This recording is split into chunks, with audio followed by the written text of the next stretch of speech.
Enormous SUVs like this Chevy Suburban won't fit on European roads. They have narrow streets and limited parking and wind up getting stuck in between two old buildings or something.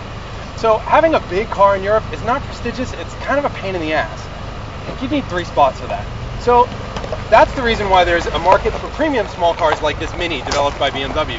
It, along with BMW's other premium small car, the 1 Series, exists for people who live in European cities who kind of want a fun car but don't really want to have to deal with parking a really big car. If you think this Mini's small though, check out the Smart. That Smart is 45 inches smaller. I mean, it's just completely tiny. And like the Mini, it had a rich daddy who kind of financed this development, in this case, Mercedes-Benz. Daimler Chrysler just announced that we're getting the next generation Smart in the US for 2008. And even though this is the first generation that's on sale now in Canada, we kind of wanted to give you an idea of what to expect.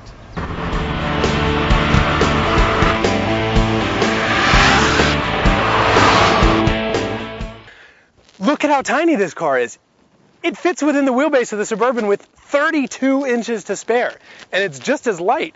It weighs 1,600 pounds, which is 1,000 pounds lighter than the Mini, and the Mini is the smallest car sold in the United States. Don't worry though, you can actually fit a lot of stuff back here. In addition to 2 people, you can put in 8 cases of beer, and I'm sorry, that's enough. And on a daily basis, let's face it, what do you have in your car? I mean, you have your cell phone, and you have your iPod, and radar detectors, and Tic Tacs, and lipstick, and whatever. The bottom line is, we don't have all that much stuff in our cars, and for the amounts of money that you save on gas by driving one of these, you could rent that once a month. The Smart isn't nearly as bad to drive as you might think. In fact, it's actually kind of fun. The steering's light, it's communicative, it's direct, there's a lot of room in here. It's like driving a little go-kart, and it's even got a 6-speed sequential transmission with these paddles right here behind the steering wheel. They're good to help you pass the time and distract yourself from the fact that this is a slow car. 0 to 60 takes 20 seconds because it only has 40 horsepower. On the other hand, it gets 60 miles per gallon. Other really small cars like the Mini Cooper work really well around town and are so much fun to drive on the back road. This Smart works really well around town, but it's kind of awkward on back roads.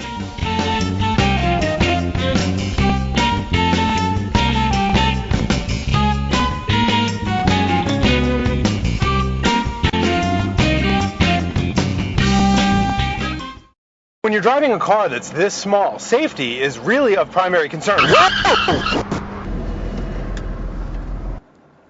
In a head-on collision with something like that Suburban that weighs nearly 4 times what this Smart does, this had better be one strong little car. And it's somewhat reassuring that Mercedes crash-tested the Smart to the same standards that it applies to its own passenger cars. But still, you can't repeal the laws of physics, and this would be a really scary collision.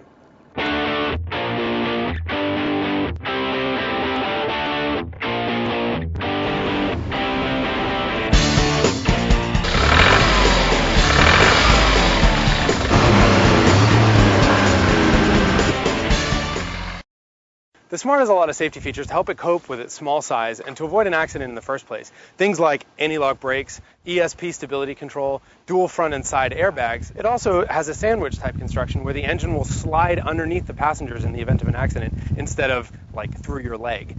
Because the car is so small, it has a tritium safety cell, and what that means is what you see here in black is really strong cell to protect the occupants inside of an accident. The rest of the car is made to absorb the impact but leave the passenger cell alone. One of the problems with the Smart is for about the same price, you can buy a much bigger Honda Civic. Civic seats 5, and even though it's not nearly as cute and doesn't get nearly as good gas mileage, even in hybrid form, it won't get run over by a large SUV and it won't fall into potholes.